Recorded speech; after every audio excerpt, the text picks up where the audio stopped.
Hi. After a little bit of a delay, it's time for the final episode of last year's visit to Europe. And interestingly, I'm returning to Europe in 3 weeks. So I'm excited about that. I really like Europe. So, but let's see the final part of what that adventure was like a year ago, last summer. So, as you recall, I was in Sardinia, which is also one of my destinations for the summer. We were in Calagonone, the beautiful coastline there, spending some time with Roberta and Cinzia sisters, who I knew from years ago. So it was time to go. I had had a connection in Sardinia, a permaculture connection, and I was sent an email and told about an event that was going to happen here at this location, a little place called Mara, and the the gathering was about the Mayan calendar, kind of a Mayan astrology. That's not a real big interest of mine, but I was told that there was going to be a permaculture element to that gathering. So what I ended up doing is I took a bus from Calagonone to Nuoro. But first, this was one of the final pictures in Calagonone, sort of my Calagonone family here.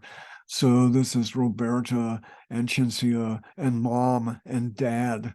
So they were really fun. So I took the bus to Nuoro, where I had been before. When I went to Calagonone from Nuoro to Calagonone, I rode my bike. I was not going to ride my bike back to Nuoro. That's a lot of uphill. So I took the bus. And interestingly, you might recall that when I'd been at this bus station before, it was with a bus driver who was really a fun guy. It was like having a guided tour all the way from Isole in more central Sardinia. He rolled up in his bus in his daily uh, route from Isole to Nuoro. So we saw each other, we had a good laugh, slapped each other on the shoulder, caught up a little bit with what had happened since then. That was a lot of fun. What a coincidence. So I was on the bus. Uh, the bus would not take me to Mara. It would take me to Macomer, another town where an arrangement had been made that I would be met at the bus station in Macomer by a couple of women who were in a car going to this event in Mara. They were actually driving from Calgary and coming to this Mayan calendar event. So that was the plan. So this is kind of a little bit north central inland. Sardinia is very much looking savanna-like. Again, always some hills off in the distance and very dry. Um, so I did make it to the bus station, and within 30, 40 minutes, these two very nice women arrived, came into the bus station, and we immediately recognized each other. There really wasn't anybody else there. I had my bicycle with me. They were aware of the bicycle. So what we're doing here is putting the bike rack on the back of the car, and we were going to be on our way to Mora. So this was the venue for this event was right on the edge of a very small village. It was just a very small little village town. There's a fellow who owned a property right on the edge of this little town, and on the countryside of his property, it was rural, totally rural, and there had been permaculture events at this location before. So I just love the location. I just like the landscape there. I like it kind of even a little bit dry like that. Maybe I like to live in a place that's a little bit more green, but I'm sure it's lush here after a winter time of rain. It's all green here. But there were quite a few people already there with the big interest in the Mayan calendar, I was aware of the Mayan calendar. I didn't really know much about that, but everybody was really friendly. This is the site. Of course, we had tarps up for shade. It was middle 80s, 88, very warm, but not hot. This is an olive tree in a valley here. People mostly camping out on site. I'm guessing there were probably 60 or 70 people who came to this event, including a woman who wrote a book. She was sort of the star attraction. But people from all over Italy. I think everybody was from Italy, but not only Sardinia, but other parts of Italy as well. So early on, a group of us went to out into the kind of woods area and did sort of a little vibrational exercise here, and that was a lot of fun. There were definitely more women at this event than guys, and but everybody very friendly, made some very good friends. And these women here, they're from Bergamo, which is mainland Italy, and I'd actually spent a little bit of time in Bergamo earlier in my trip. But we just hung out a lot, and they were really, really fun. And it was good because my Italian was at least as good as their collective English. So we mostly spoke in Italian, and it was great exercise for me. That's what you need when you're learning a language, is you need to talk that language. So they were a lot of fun. We had really a lot of good laughs. And this little setting right here is a park in Mara, and the organizers of the event had made arrangements for some local people to kind of cater the people who came to the event. So they set up some tables there in this little park and had food, and it was really nice. It was all vegetarian.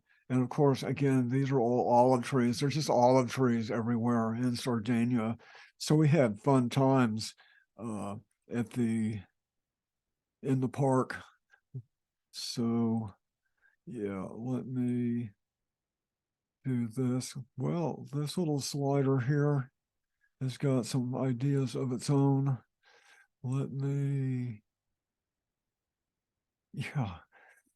So there were different kind of workshops you could go to. The fellow who I had contacted, who contacted me and made the arrangements for my pickup, he was there. He's a Sardinian permaculture guy, and he did a bit of a talk about permaculture. And I had 15 minutes. I actually talked about permaculture for about 15 minutes in Italian, which was really fun. And uh, just interesting people. And I had a chance also to just explore the little town. And I just love to look around a little town in in Italy. Just some of the old parts of town. I'm sure people living in buildings that are many hundreds of years old. Um, and of course, I had a good place to have my hammock when camping out. It was just a fun camp out, meet people. Um, so what we're looking at right here on the final evening, there was a little bit of a show, and this guy here is just one of the funniest things I'd ever seen. I couldn't understand a whole lot of what he was saying. Of course, it was all in Italian, but he's like kind of part magician, part jokester, with all these sound effects. His entire um, 30 or 40 minutes up there, and it's all very family friendly. But there'd be background sounds going all the time, and he would interact with these background sounds from these loudspeakers, his soundtrack, and one of the most funny sounds was like a flushing toilet in the background, and he'd turn around and make comments about that, and it was just absolutely hilarious. There were like maybe 30 or 40 people watching his show. It was just way funny. So this was the final evening down there in the park, and these are the group, almost like class photo right here. Of course, most of the people came to the event, but there's a lot of local people here too. I met a number of local people. Um, these women here, uh, I talked with them and they were explaining to me, they're talking Italian, but they're explaining to me when the local people are talking with each other, they don't even use Italian. They're speaking in Sardo. That's their local language. And it's related, of course, to Italian, but I've seen examples of Sardo written compared to Italian. It's substantially different. It's not a dialect, it's a different language. It's just as different from Italian as Spanish or French. So I just love the idea that people are speaking other languages. And this fellow here, a local guy, we were joking, and he told me he would find me a wife in Mara, and I asked him back, "Con terreno," and I said, "With land also." We had a good laugh, but just all the just happy, fun. Uh, this was just a great get together. I just really like the Italian vitality of life and just being friendly and happy, it seems. So this is one of my favorite uh, photos of the entire trip right here. We're in that little park. We just had dinner, so I really enjoyed uh, the stay. So the next morning, several of us were up early because that's when the bus came through Mara and was going to Alghero. So actually, my friends from Bergamo are on this bus also because they were going to the airport in Alghero because they were going to fly back to mainland Italy. So we had a good time on the bus. It wasn't a long ride, but I just love the landscape there and to be laughing and sharing stories with friends. It was just a really nice uh, bus ride. Of course, my bicycle is down in the baggage area, but one thing that I planned to do was I wasn't going all the way to Alghero. I was going to this town called Villa Nova Monteleone, which is a hill town. From Mara, you go way down, and the road twists and turns, and there's ups and downs. And then there's this long uphill from this lake that goes up to Villanova. But I was told that from Villanova, it's almost entirely downhill from Villanova to Alghero. Of course, Alghero is on the coast. So I had myself let out in Villanova because I wanted to take advantage of the fact that this is probably a good 1,000 feet above sea level up here in Villanova.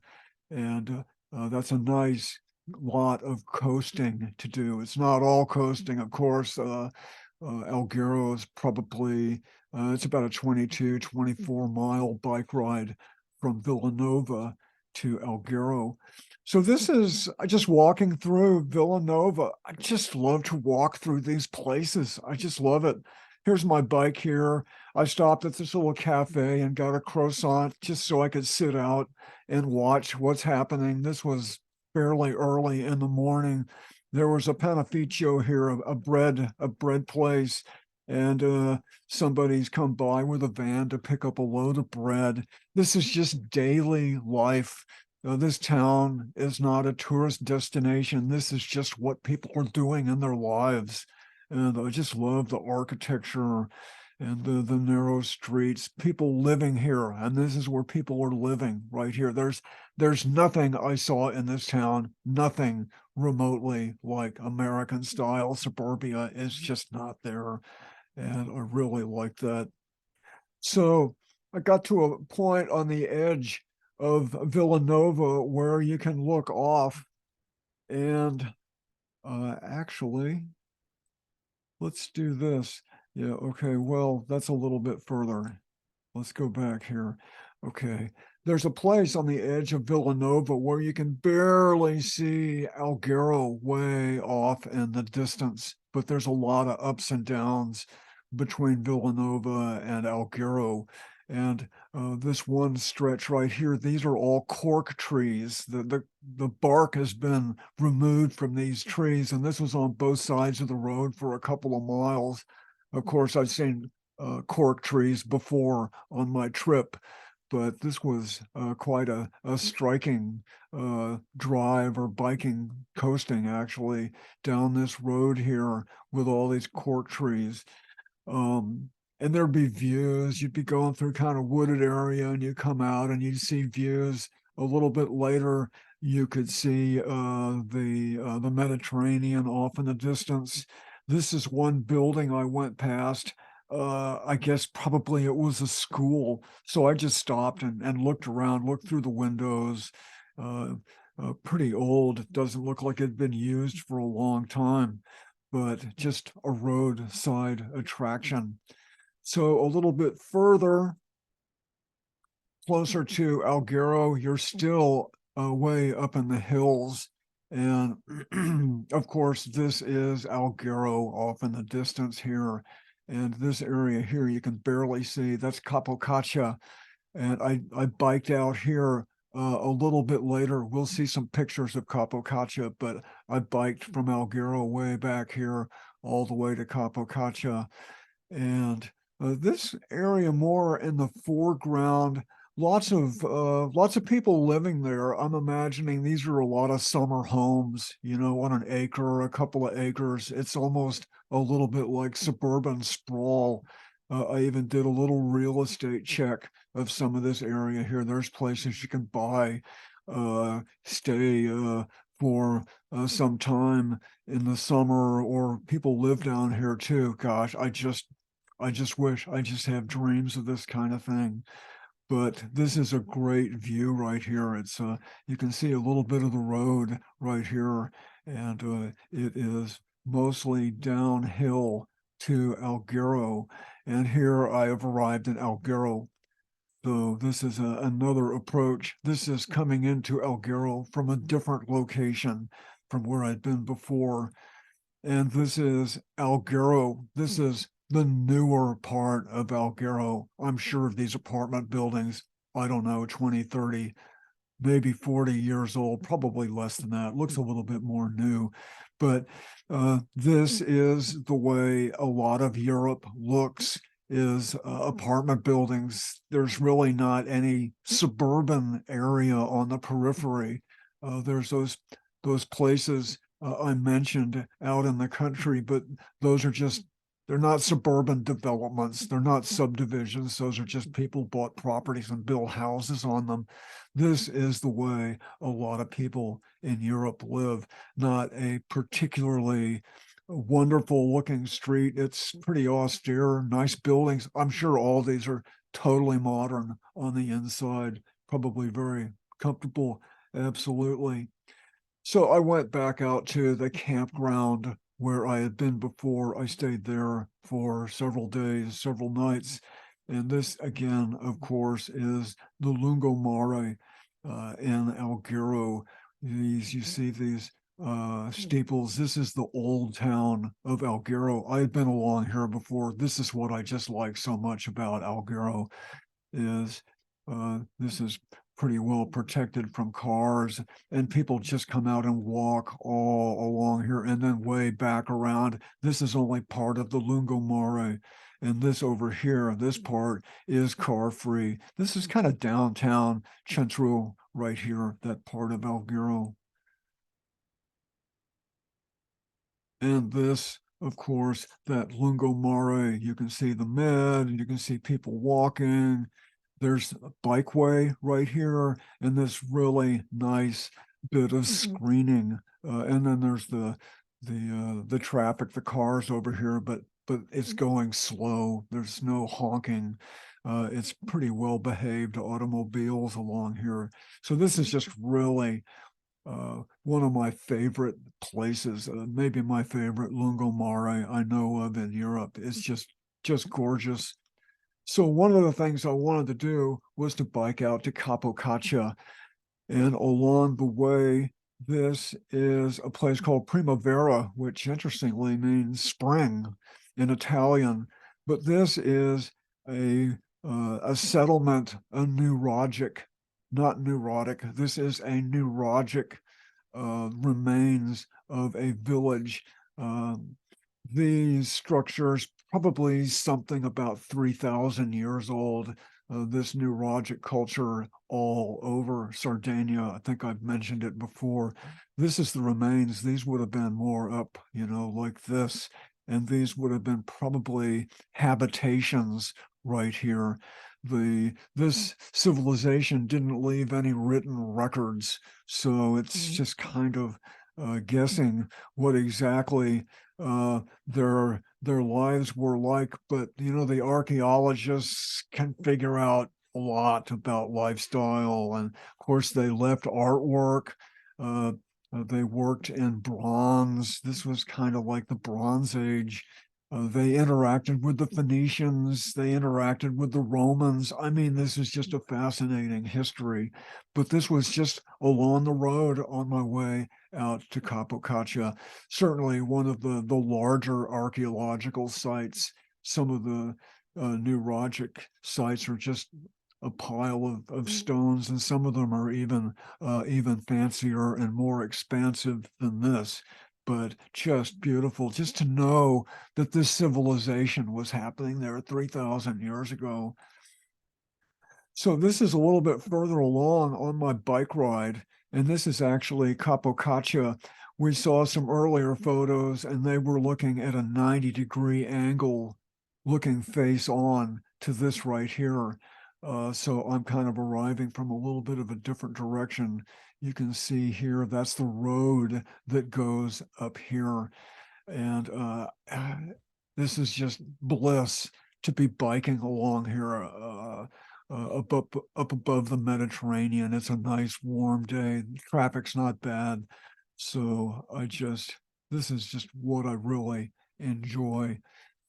So what you're looking at here is there's a cavern, a grota, at the bottom of this cliff. You go up on Capo Cacchia, and then you have these stairs and walkways like this that go down to this cave. You pay, I think it was about 10 euros, $10 to go this. It was worth it just to go down and see the ocean and these cliffs from along these walkways and stairs that have been carved out of the rock.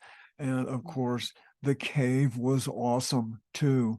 So this was a real highlight right here. This is just, this cliff goes way up above where you see the cliff's probably 700 or 800 feet high. It's just spectacular. And this is inside. This right here would be seawater right here. I think you go further in and it might become more freshwater. But there's a guide. You're in there with other people. You just don't go in there and walk around by yourself. But there's a nice tour and somebody's telling you about what you're looking at. So this was just awesome. Really nice lighting, stalactites, stalagmites. I mean, this is a true limestone, a limestone cave. Absolutely beautiful. So I did that and came back out, climbed up all those steps and just stopped a lot of times just to enjoy the view. It is just spectacular. And as anywhere that has roads and cars, you'll find roadkill, and this would be some kind of wild pig. My bet is it's not a native species like wild pigs all over the world, wreaking havoc with the environment. This just happens to be one I saw. And there was another location that I passed by and stopped to take a little bit of a look. This is the site of a former Roman villa All this is saying this would have been almost 2,000 years ago. This was saying this was the largest Roman villa that's been found in Sardinia. Of course, you don't see a whole lot of it there, but there were illustrations judged on what's left. This is what it probably could have looked like. What a view. Can you imagine a lifestyle 2,000 years ago with a view like this? Of course, if you were the wealthy person living in that house, it would have been awesome. But as most of us would know, Rome had a lot of slaves as well. So that visit to Alghero was only about 3 days, and it became time to leave because uh, the clock was ticking down on my time in Europe. So this is where I had stayed. Blue Lagoon is what that is, a camping village, and that's where I stayed for that time in Alghero. So I'm leaving, saying goodbye, and going to the bus station, and my bike here in the bus. I'm going to uh, Sassari, which is, I think, the second largest city in Sardinia. Cagliari is a lot larger, but Sassari is, this is how it's spelled right here. So,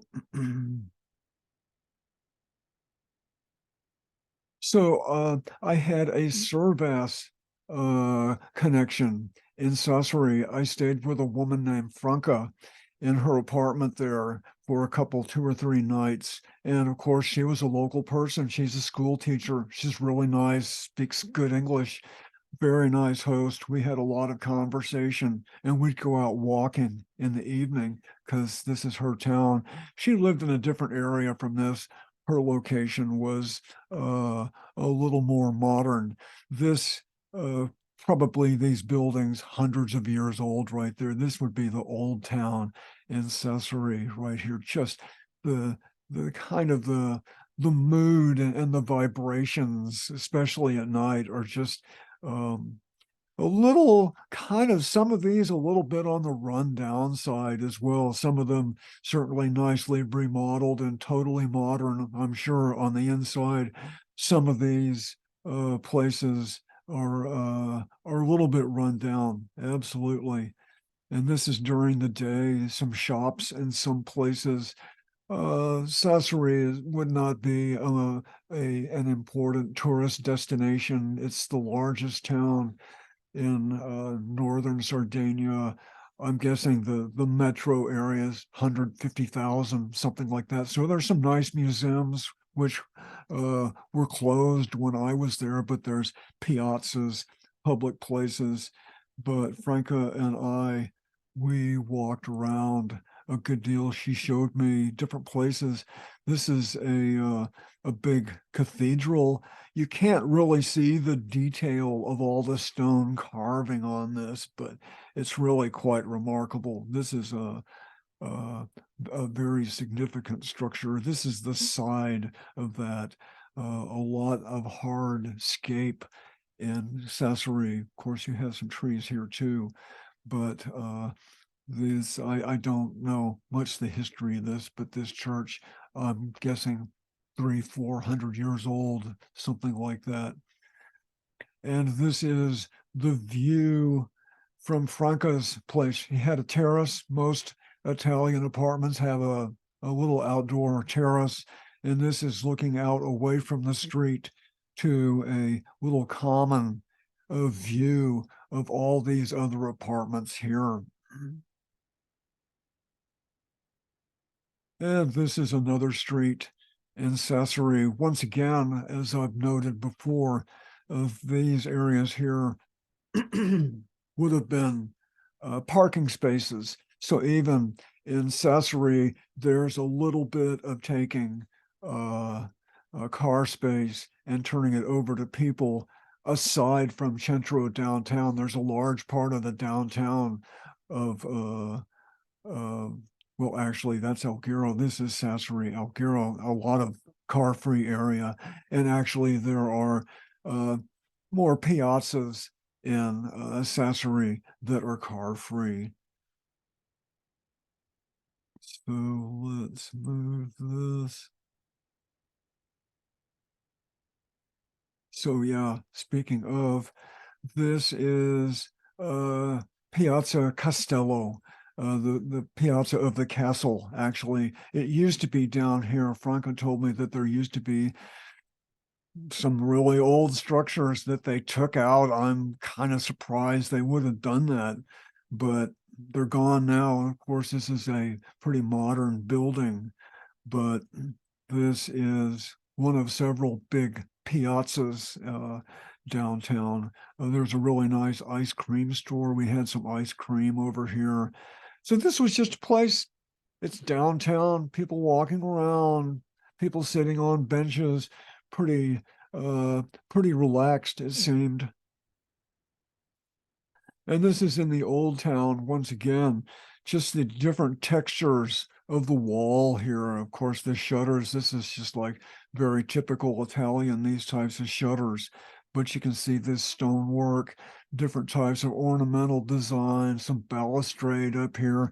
Just, it's just so interesting just to see the architecture. I love vernacular architecture, kind of like people's not fancy sort of architecture and just the what do these walls look like? What are their colors and their textures? And again, maybe a little bit in need of some work, but people living in these places too.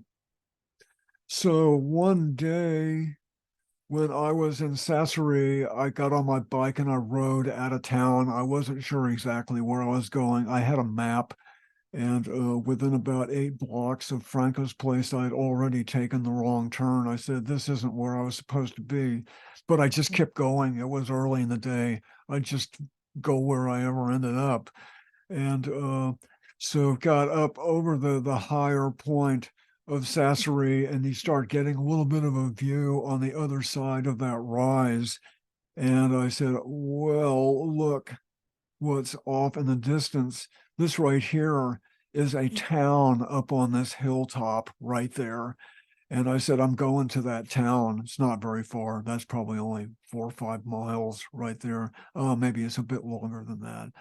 But I said, I'm going to that town because I just love to ride a bike and I love to hill towns. This landscape, again, it's very dry, but it's really beautiful, just beautiful. So I set out for that town, and of course, you go down and then you go up. And this is Osilo, and this is 670 meters above sea level. So what that means is the elevation of the town is almost 2,000 feet above sea level. I didn't do that high of a climb because I'm already up a good bit above sea level, even in the valley right here. But it was still probably a 700 or 800 foot climb. When I was looking up at it from further below, I said, wow, if I can be up there in like 45 minutes, that'll be a good hill climb. I was up there in 20 minutes. But of course, I'm not carrying any gear with me right here. I would not have biked up this hill with all my gear. So I went up into Oslo and just walked around, biked around to see the place. And this is looking out kind of where I came from was back over this way a little bit. But my thought when I saw this was this laundry's got a really great view looking out like that.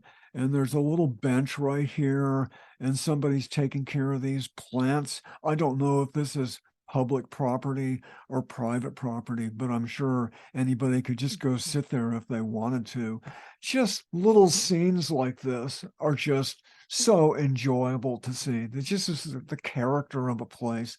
I just love just this is another little narrow place up in Osilo. You can see some ornamentation, a little local vehicle, but you're not really seeing very many cars up here.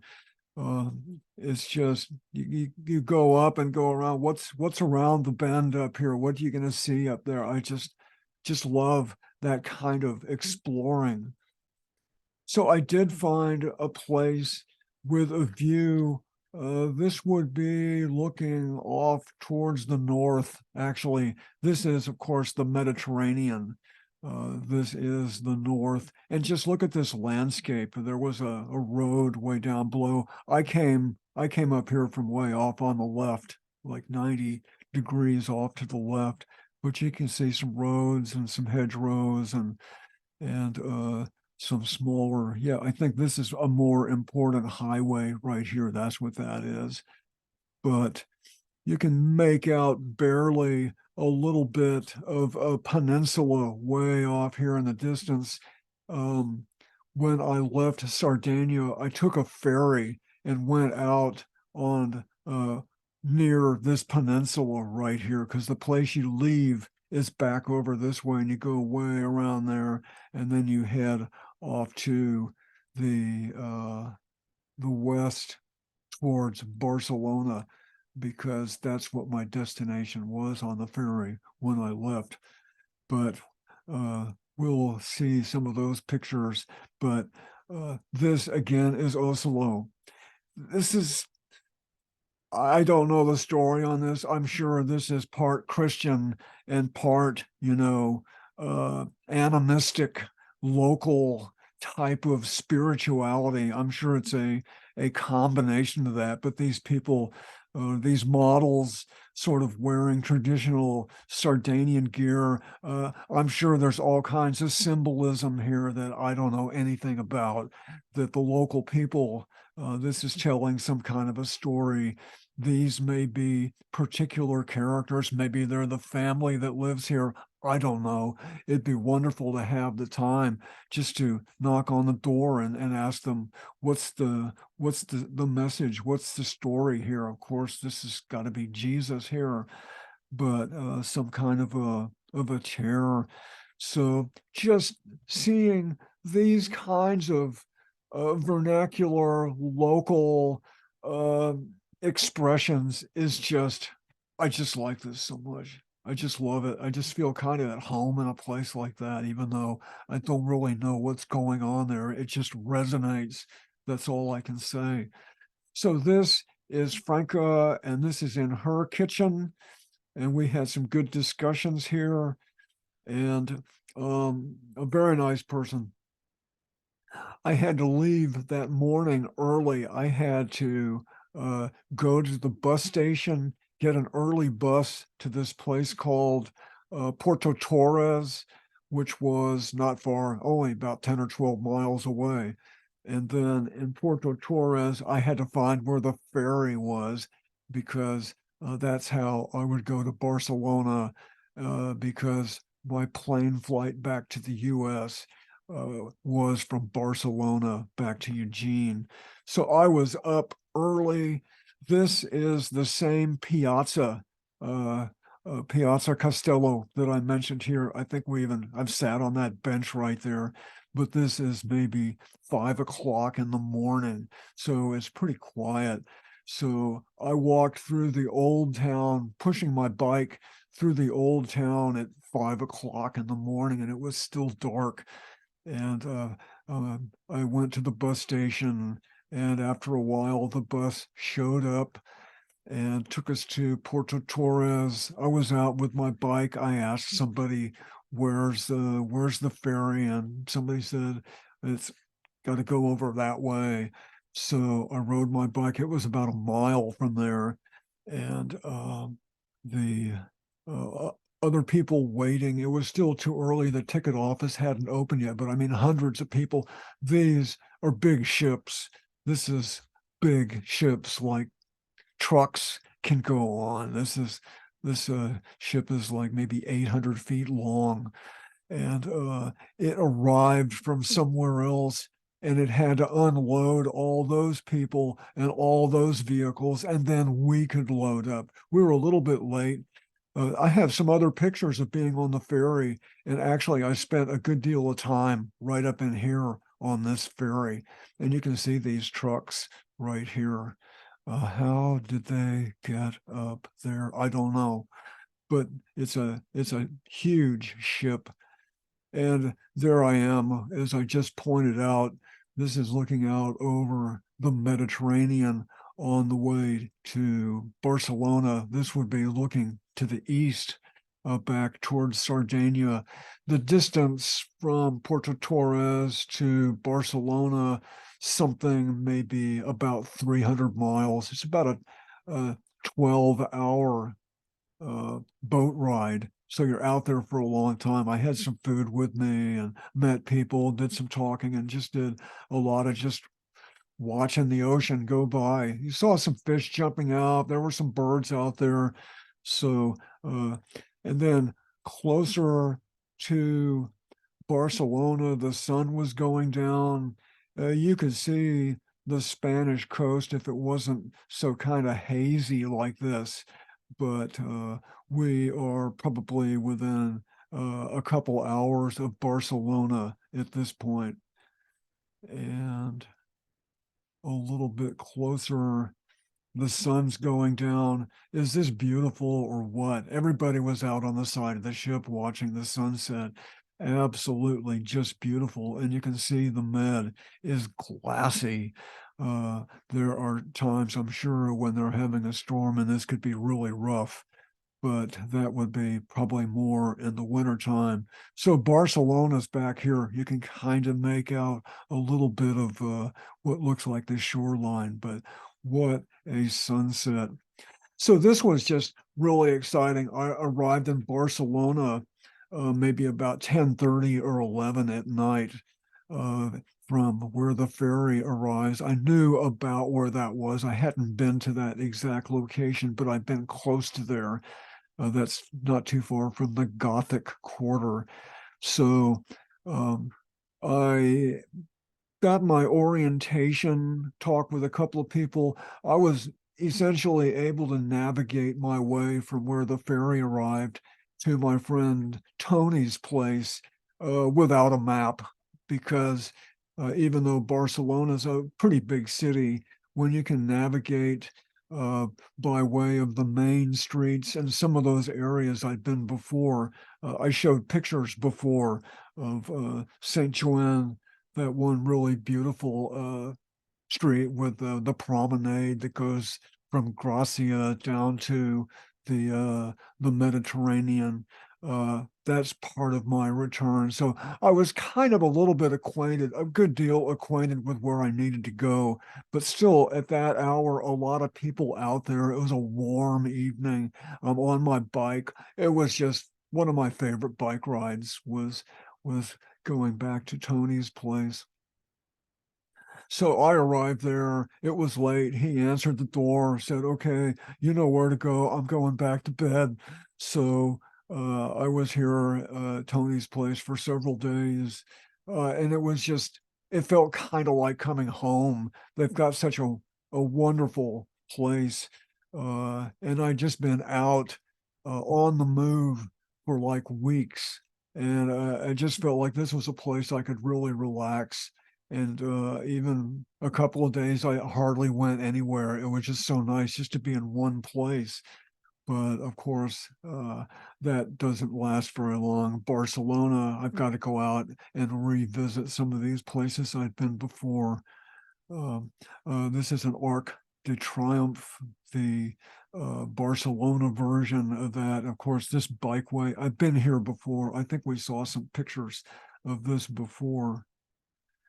And I did go back to the Gothic area. This is probably 400 or 500 years old, these buildings here. People live here, but there's a big issue in Barcelona with all the tourists. This is within maybe a 15-minute walk of where the ferry shows up. There's four, five, six, seven big uh, cruise ships come into Barcelona every day in the summertime, and a lot of the local people really don't kind of like it. The rents are really high because you can do better with Airbnb than having local people renting these apartments here. So it's a big issue in Barcelona, is just all the tourists there. And who wouldn't want to come and visit places like this? This is just absolutely beautiful. Um, I'm told that this particular piazza right here, a friend of mine who lives here, well, Springfield, not Eugene, but Springfield, Conchita, she grew up near Barcelona in a small town near Barcelona. And she told me when she was a kid, because she's about my age, a little bit less, I think, but she knew this square from going into Barcelona when she was a teenager, and she said this was a pretty ratty place. You could do drug deals right here in this piazza. Uh, that would have been maybe 40 or 50 years ago. It's not like that now. There's been a huge upgrade in Barcelona. Over the years. A lot of cities have seen some of that too, but when they had the Olympics in the early 90s, that really cleaned up a lot of stuff. So Toni and I, here's Toni right here. We're visiting kind of a little botanical garden. This place was going to get turned into an upscale apartment, and somehow the local people stopped it. I don't know, maybe it's still going to be turned into apartments, but for some number of years, this is a little green oasis here in the Gracia neighborhood, a little botanical garden, and people volunteer to look after the place. I actually did some watering here, some plants. Um, so there's a big story here. I only know a little bit of it, but just what the benefits of knowing people who live someplace and they can tell you what's happening there. And here we are, the little symbol here. It's pedestrian, but you can take bikes through here. This is a car-free street. We've been on this. This is a Verde right here. And Toni lives just up this street about 6 or 8 blocks. Uh, I've talked about this area before. It is just so nice. There's no cars, people living up here. These are all businesses. This is just the way people live there. This isn't some new urbanist kind of destination. This is just what it's like. But I think it's probably safe to say this is one of the nicer neighborhoods in Barcelona. They're not all like this. Um, uh, I uh, I just happen to have a connection to probably one of the nicest parts of Barcelona, but I sure enjoyed going up and down this street. It's just great. And then Toni and I were out walking, and this is the photo just before was further down in this direction, and I tweaked that. So that was further down slope. But what we're looking at here is, of course, lots of people in the street. There is a car there. There's not many, but lots of businesses. Um, what we're looking at is it may be this one back here is some type of art association. And there's this yearly celebration that's going to be happening, and different neighborhoods in Barcelona compete against each other for who's got the best display of whatever. If they have a theme every year, I don't really know, but they're making paper mache figures here right along the street, and people just stopping and watching and talking. And Toni's explaining to me what's going on here. This is just street life in Gracia neighborhood, and I'm sure there's lots of other places that look just as nice as this in other parts of Barcelona, other parts of Europe. There's just I've never seen anything that looks like this in the United States. I bet probably San Francisco, Manhattan, there are probably some pretty nice scenes as well. But I really like the just the sensibility of people walking, and there's something interesting, and the people working on the paper mache explaining what they're doing. So one day one of my final days. This is St. Joanne right here, the main street, one of the main streets with the big promenade between the streets.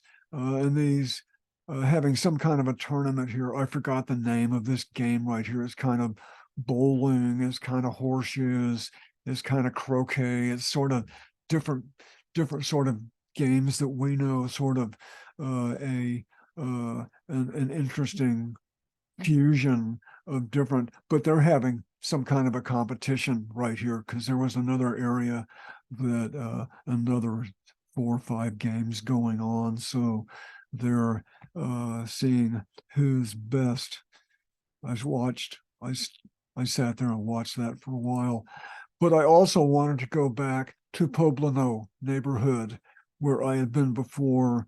Recall that Tony, Rocco, and I had toured in Poblano because this is the area that's best known for its super blocks. And I wanted to go check out the super blocks again. The super blocks being a land use scheme that the city of Barcelona is using to make the city more livable. And one of the most interesting, attractive parts of the super block scheme for me is taking automobile space and repurposing it for pedestrians, for playgrounds, for bikes. There's a good deal of that going on in Poblano, and the hope is that all of Barcelona becomes more like super blocks. So this area here, I don't know if this street here had been cars. You can have, I think you could probably drive along here, maybe, certainly delivery vehicles. It says, well, that's the bike symbol right there. But of course, this right here is just totally pedestrian. You see all these sidewalk cafes. And this particular street doesn't look all that awesome. But again, this would have been a busy street. These picnic tables and these planted street trees, these are fairly new. I'm guessing this is probably only 3 or 4 years old. This would have been a busy car street.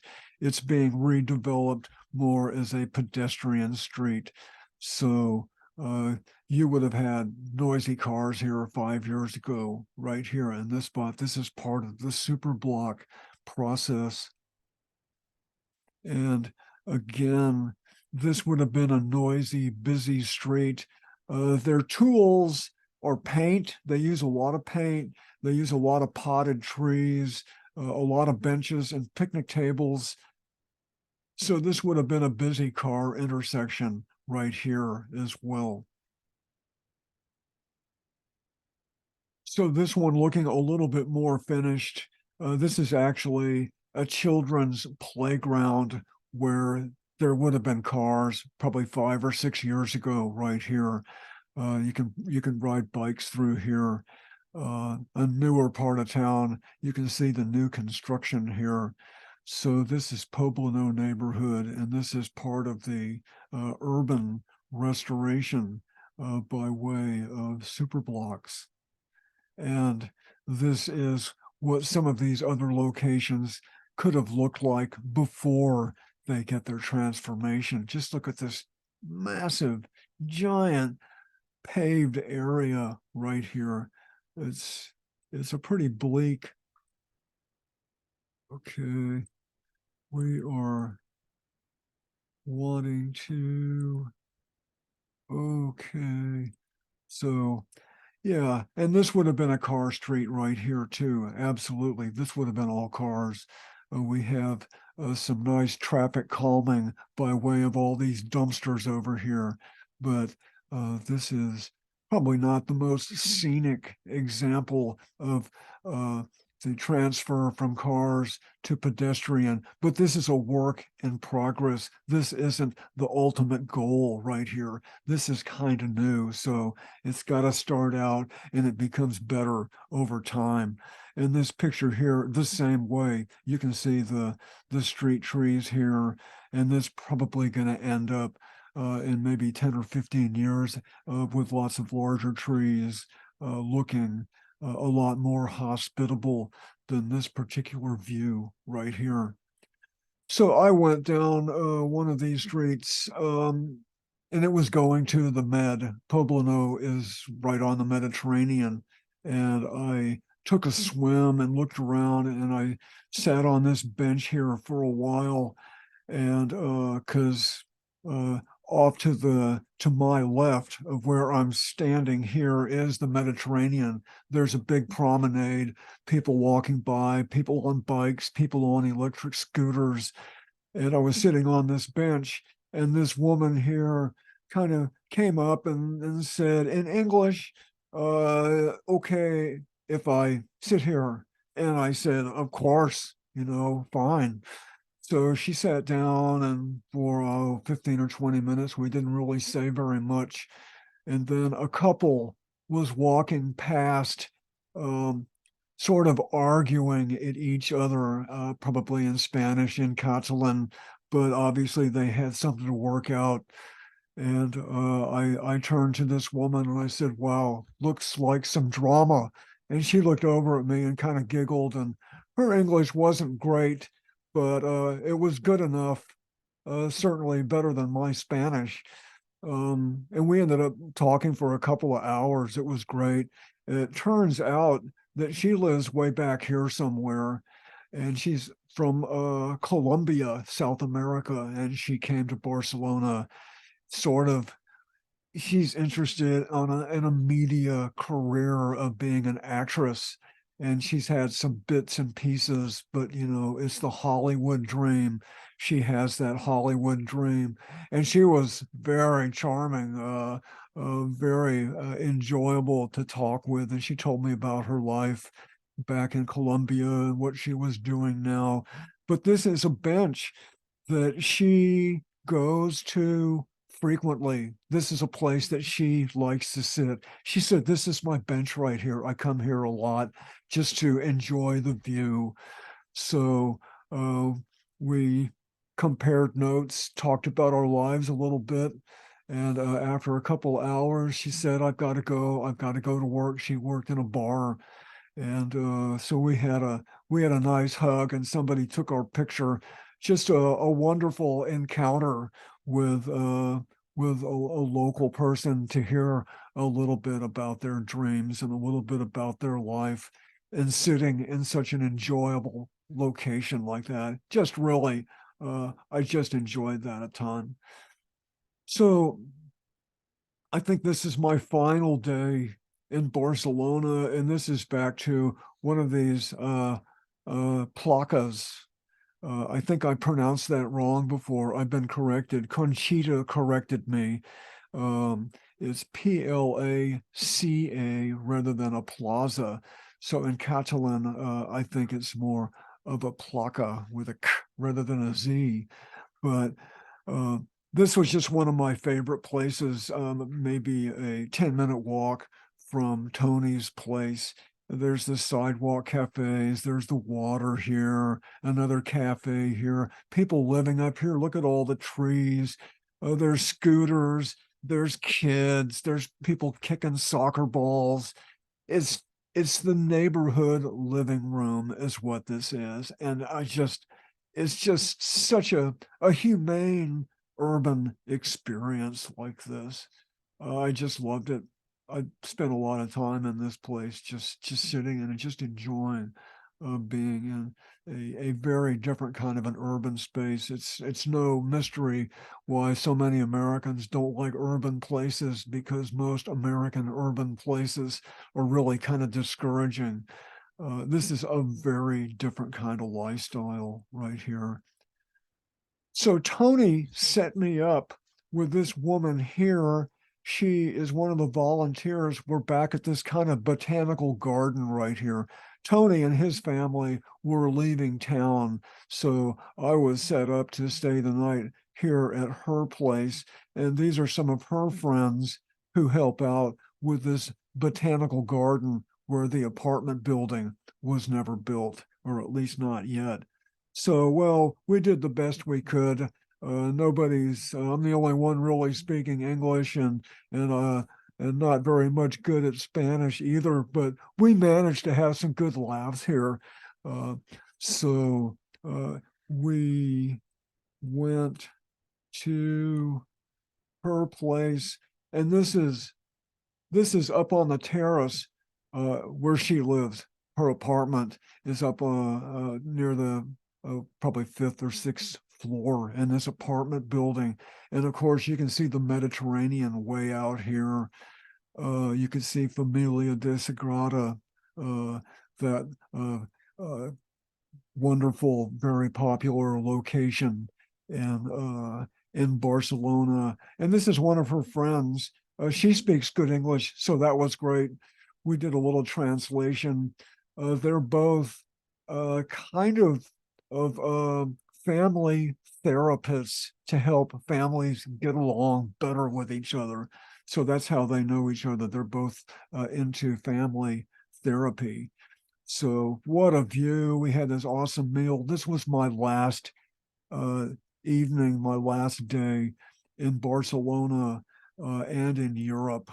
Oh, and this is from that terrace at the top of that building. This is the other side of the street I'm looking at. You can see all these motorcycles down here, but you could look inside people's apartments from here.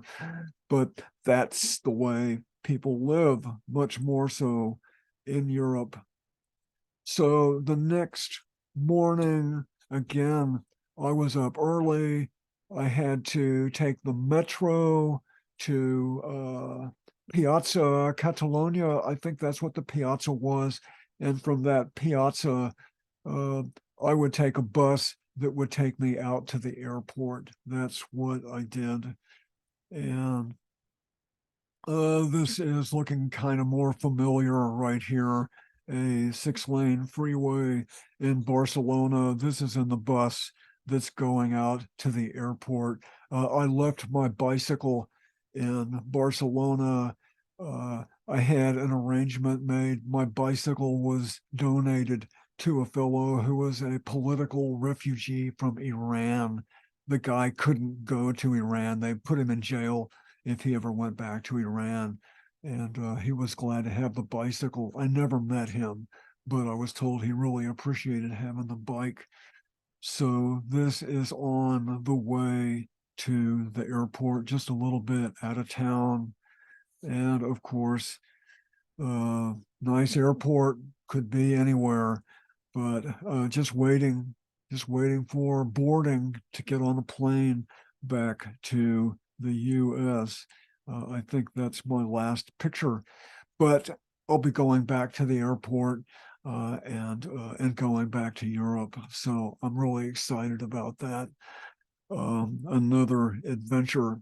So thanks for watching. And if you take off on some adventure, or let me know if you got a slideshow to show what you did. I'd be glad to see it because I really like a show and tell. I like to see what people do. I love stories. So that's my final story from last summer's trip. Okay, that's it for now.